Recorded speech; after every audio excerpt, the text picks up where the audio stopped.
자, 오늘은 노아의 실수가 주는 교훈, 우리가 너무 잘 알고 있습니다. 우리 하나님께서 당시의 완전한 자, 의인이라고 칭하는 이 노아도 실수를 하더라 이 말입니다. 어떤 실수를 했습니까? 홍수가 끝난 후 방주에서 나온 노아의 가족들은 농사를 짓기 시작했습니다. 그러다가 한날에 노아가 포도주를 마시고 취하여 장막 안에서 벌거벗고 있었다고 합니다. 창세기 9장 20절에서 21절 말씀 다시 한번 보도록 하겠습니다. 창세기 9장 20절에서 21절 말씀입니다. 노아가 농업을 시작하여 포도나무를 심었더니 포도주를 마시고 취하여 그 장막 안에서 벌거벗은지라. 노아가 취하여 벗은 줄도 모르고 잠을 자고 있었습니다. 그런데 그 모습을 함이 보았습니다. 함은 아버지가 술에 취하여 벌거벗고 있는 모습을 형제인 셈과 야벳에게 그대로 이야기를 했습니다. 창세기 9장 22절입니다. 창세기 9장 22절입니다. 가나안의 아비 함이 그 아비의 하체를 보고 밖으로 나가서 두 형제에게 고하매. 이 함의 이야기를 들은 셈과 야벳은 그 허물을 보지 않으려고 아버지가 있는 곳으로 들어가 뒷걸음을 쳐서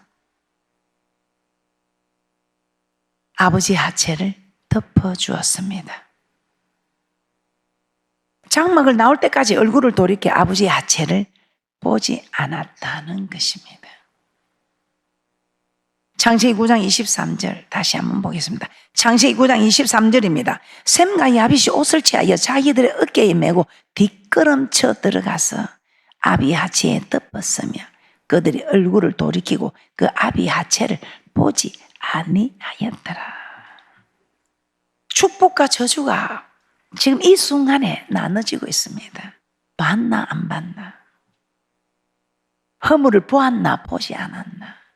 허물을 얘기했나 아니했나? 별것 아닌 이 작은 일이,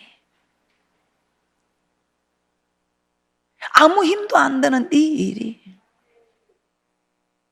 축복과 저주의 순간으로 나눠지고 있습니다. 나중에 술에서 깨어난 노아가 자기가 술에 취해 자고 있는 동안에 그 아들들이 한 행동들을 보고 자기 하체를 보고 형제들에게 이야기를 한 함에게는 그 후손들까지 저주를 했습니다. 자신의 하체를 보고 덮어준 셈과 야벳에게는 복을 선포하였습니다. 이거 누가 모르는 사람 아무도 없지요. 이런 사실을 알면서도 복과 저주가 나눠지는 이 순간에 힘이 들지도 않고 어렵지도 않고 무겁지도 않고, 이게 뭔 집안이 필요해요? 내력이 필요해요? 실력이 필요해요? 물질이 필요해요? 건세가 필요해요? 우리는 교회 생활을 하면서 이 순간의 선택이 후손들까지 저주를 받는가 하면은 가닥없이 복을 받더라 이 말입니다. 이런 복된 말씀을 두고 피해간다면 얼마나 어리석은 일입니까? 이런 복된 말씀, 조금만 내 마음 다스리면 될 것을, 조금만 내 마음 다스리면 될 것을, 조금만 내 마음 다스리면 될 것을 이걸 못 다스려가지고 그냥 후손들까지 저주를 받는가 하면 복을 받는 사건으로 이어지는 것. 그래서 말씀을 보고 들을 때마다 우리는 왜 노아는 당시에 여인이라 했는가? 왜 노아의 자녀들은 똑같이 노아를 아버지로 모시고 이 말씀을 들었는데 왜 함은 저주를 받았으며 왜 셈과 야벳은 장대한 축복을 받았는가? 이 말씀 모르는 분들이 어디 계세요? 그런데 축복과 저주는 나눠지고 있습니다. 오늘 이 복된 말씀을 통해서 우리는 지금부터라도 축복의 대결에서는 대축복자들이 되는 축복이 있을 줄 믿습니다. 오늘 이 교훈을 통해서 저는 우리가 세 가지 깨닫는 말씀을 한번 찾아보고자 합니다. 첫째, 실수하지 말라. 오늘 노아의 이 실수를 통해서 깨닫는 교훈은 실수하지 말라. 함이 아버지의 벌거벗은 모습 본대로 이야기했습니다. 뭐 더 하고 하지 않았습니다. 분명히 말을 한 건 잘못했지만 본대로 했습니다. 그런데 우리는 본대로도 이야기하지 않고 더해서 이야기합니다. 본대로 이야기한 거 분명히 잘못한 것입니다. 허물을 본대로 이야기하는 것. 상대방의 입장에 딱 서보면요. 내가 노아 같아도 내 허물 덮어준 생각 야벳이 좋지. 내 허물 있는 그대로 이야기했지만 제 자신도 함이 좋지 않을 것 같습니다. 그래서 우리는 잠시 마음을 쓰다듬고 1분만 생각해 봐야 됩니다. 내가 저 행편이라면 어떻게 해주는 사람이 좋을까? 저는 이 성경을 보면서 항상 우리 하나님께서는 가봐야 할 일이지만 원인 제공한 것을 그냥 간과하지 않을 뿐이다. 절대로 그냥 넘어가지는 않을 것이라 생각합니다. 오늘 원인 제공을 한 노아에게 잘못이 있지 않습니까? 노아 자신이 잘못해갖고 이 자녀들에게 저주가 임하게 하는 것. 다 자기 자식 잘 되기를 소원하지 못 되기를 소원하는 부모가 어디 있을까요? 그런데 노아가 이 실수 때문에 노아가 한 이 실수 때문에 자녀가 저주를 받게 된다는 것입니다. 그래서 우리는 주의 종의 자리에서도 부모의 자리에서도 서성의 자리에서도 여러분들 어떤 입지 조건에 있을지라도 실수를 하지 말자. 실수를 해서는 안 되겠다. 까닭없이 내 실수 때문에 저주를 받는구나. 복을 받기는커녕. 목사님, 그 허물을 덮어줬다고 셈과 야벳은 축복을 받지 않습니까? 그 축복 받게 하려고 실수를 하겠습니까?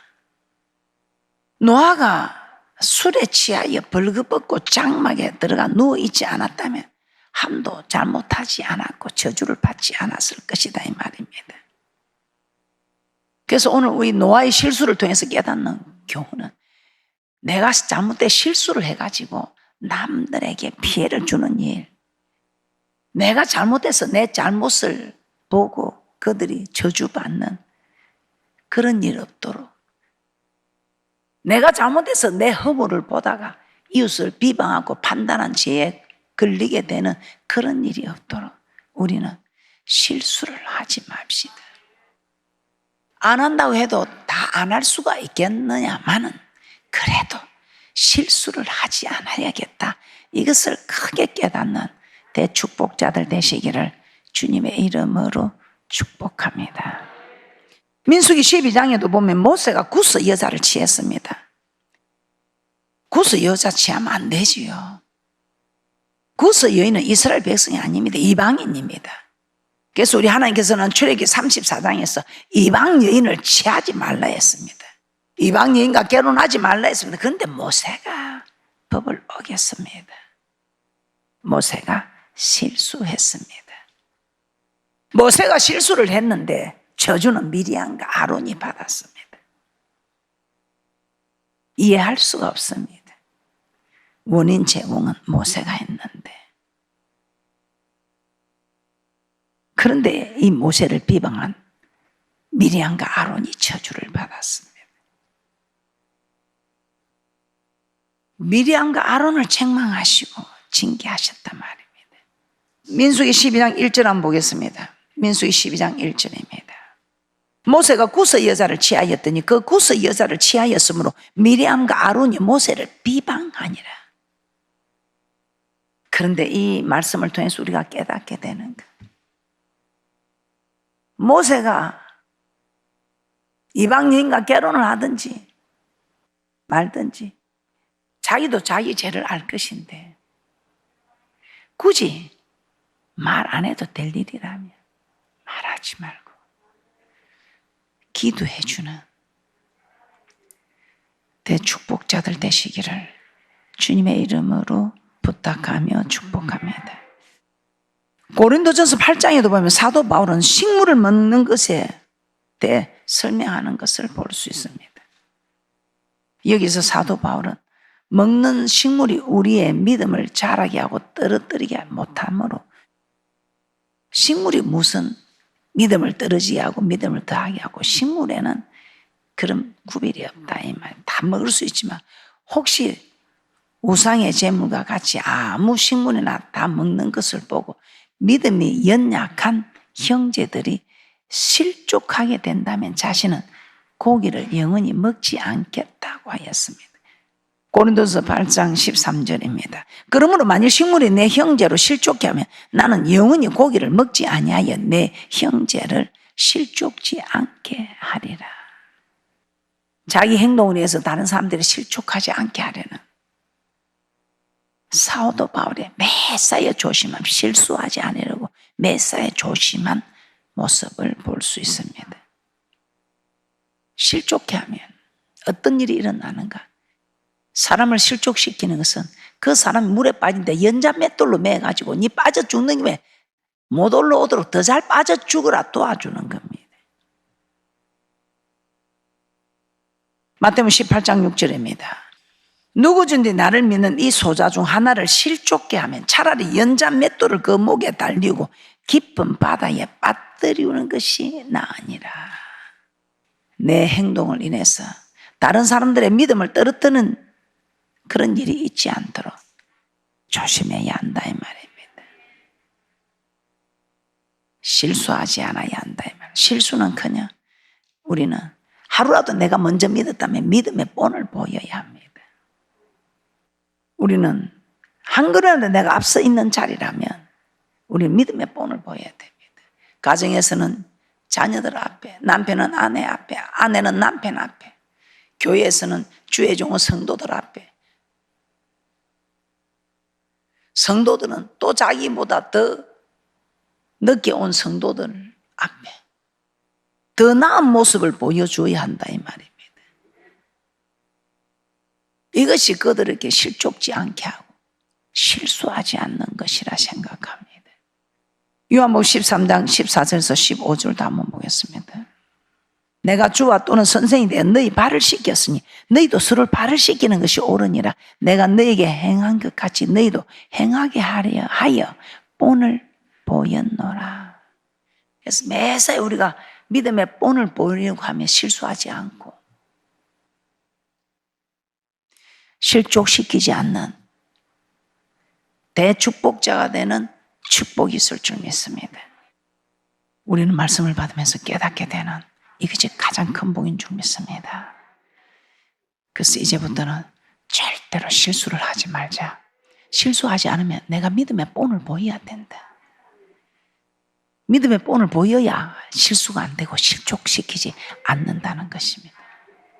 이것만 해도 내 가족이 축복을 받고 내 교회가 축복을 받고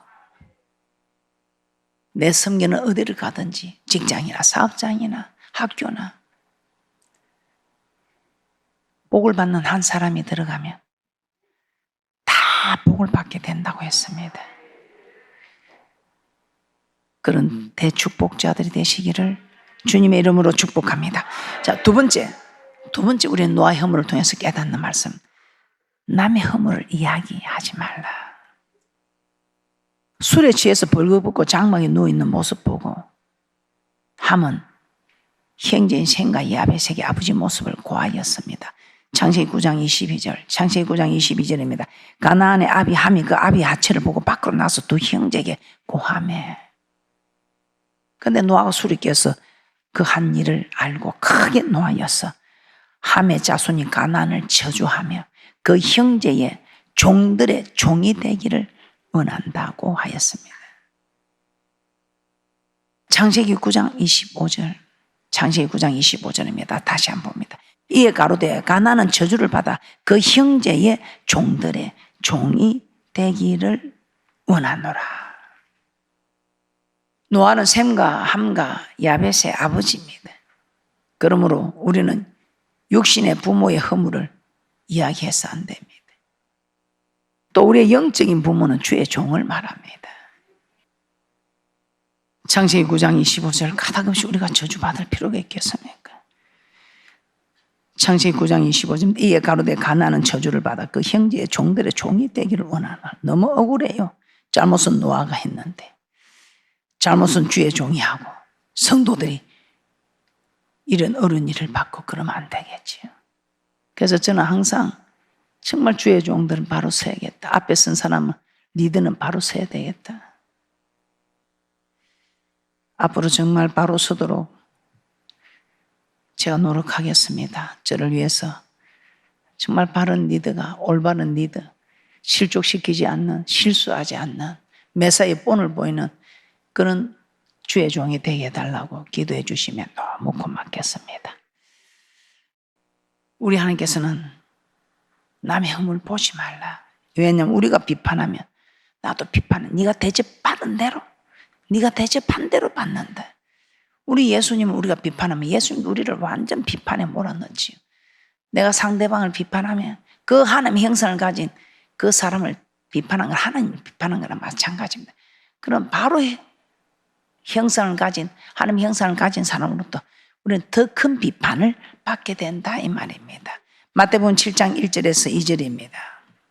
비판을 받지 아니하려거든 비판하지 말라. 너희 비판하는 그 비판으로 너희가 비판을 받을 것이요 너희 헤아리는 그 헤아림으로 너희가 헤아림을 받을 것이니라. 내가 이웃의 허물과 잘못에 대해서 비판해 누군가가 나의 허물과 죄에 대해서도 비판한다 이 말입니다. 세상 사람들도 하나 주고 열로 받는다 하더라고. 나는 저 사람한테 1 정도 강도가 되는 비판을 했는데 내한테 오는 거는 10이 되는 강도의 비판이 온다. 하나 주고 열로 받는다. 우리 절대로 비판하면 안 됩니다. 까닭없이 그 비판해가지고 저주받을 일이 무엇이겠습니까? 그냥 조금 마음이 힘들고 해도 조금만 참으면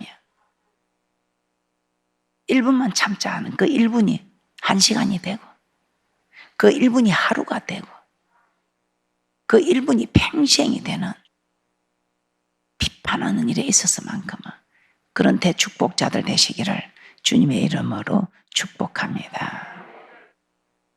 참 우리 주님께서요 얼마나 좋은 말씀을 주셨는지 몰라요. 비판하지 말라 하시면서 요한복음 8장에 보면 서기관과 바리새인들이 간음 중에 잡힌 여인을 끌고 오지요. 예수님께 끌고 와서 이렇게 말합니다. 율법에는 이러한 여자를 돌로 치라 명하였는데 당신은 어떻게 말하겠느냐며 예수님을 시험합니다. 이때 예수님은 그들에게 뭐라 말했습니까? 우리 예수님은 여기 너희들 중에 죄 없는 자가 먼저 돌로 치라. 이 여인 죄 있는 거 맞다. 제가 간음 중에 잡혀서 끌려왔으니 돌에 맞아 죽어도 마땅한 일이다. 어떻게 하리까? 예수님은 사랑을 전하니까 그래. 여기 너희들 중에 죄 없는 자가 먼저 이 여인에게 돌을 던지라. 그래도 그들이 깨닫지 못할까 해서 예수님이 땅에 적으셨지요. 땅에 손가락으로 글을 쓰는데 무슨 글을 썼겠어요? 제 생각에 제일 먼저 돌로 치어야 될 그것이 보이는 사람 그 죄를 적은 것 같습니다. 넌 지금 이런 죄 지었지. 너 이런 죄 지었지. 너 이런 죄 지었지. 너 이런 죄 지었지.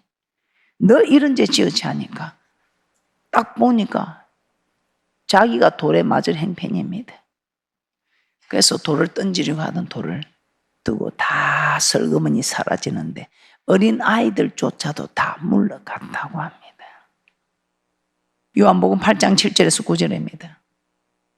저희가 묻기를 맞이 아니하는지라 이에 일어나 가라사대 너희 중에 죄 없는 자가 먼저 돌로 치라 하시고 다시 몸을 굽히사 손가락으로 땅에 쓰시니 저희가 이 말씀을 듣고 양심의 가책을 받아 어른으로 시작하여 젊은이까지 하나씩 나가고 오직 예수와 그 가운데 섰는 여자만 남았더라. 그래서 야고보 사도는 형제를 비방하고 판단하는 자는 율법의 준행자가 아니요 재판자라고 했습니다. 율법의 입법자와 재판자는 오직 하나님뿐이시므로 우리는 이웃을 판단해서는 안 된다는 것입니다. 야고보서 4장 11절에서 12절입니다.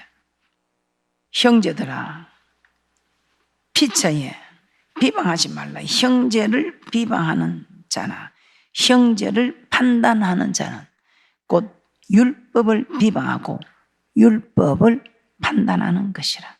내가 만일 율법을 판단하면 율법의 준행자가 아니요 재판자로다. 입법자와 재판자는 오직 하나이시니 능히 구원하기도 하시며 멸하기도 하시느니라. 너는 누구간데 이웃을 판단하느냐. 무슨 말을 하든지 우리가 한 말은 심판날에 신문을 받는다. 그래서 말과 행동 우리가 조심해야 됩니다. 마태복음 12장 36절입니다. 마태복음 12장 36절. 내가 너에게 이르노니 사람이 무슨 무익한 말을 하든지 심판날에 이에 대하여 신문을 받으리니. 하나님 우리가 한 말에 대하여 심판하시겠다 이 말입니다. 그러므로 함부로 이 말에서는 아니 된다는 것입니다. 우리 하나님 다 듣고 계시고 이웃에 대해서 비판하고 판단한 거 우리 하나님이 반드시 그 일에 대해서 심판하신다 이 말입니다.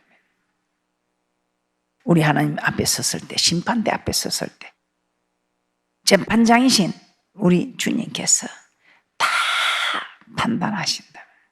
재판하신다는 거 기억하셨어. 지금까지 잘못한 거 회개하시고 그냥 입만 갖고 회개하지 마시고 반드시 하나님 앞에 회개 감사 예물 드리시면서 회개하시고 제대로 된 축복을 받아 누리는 대축복자들 되시기를 주님의 이름으로 축복합니다.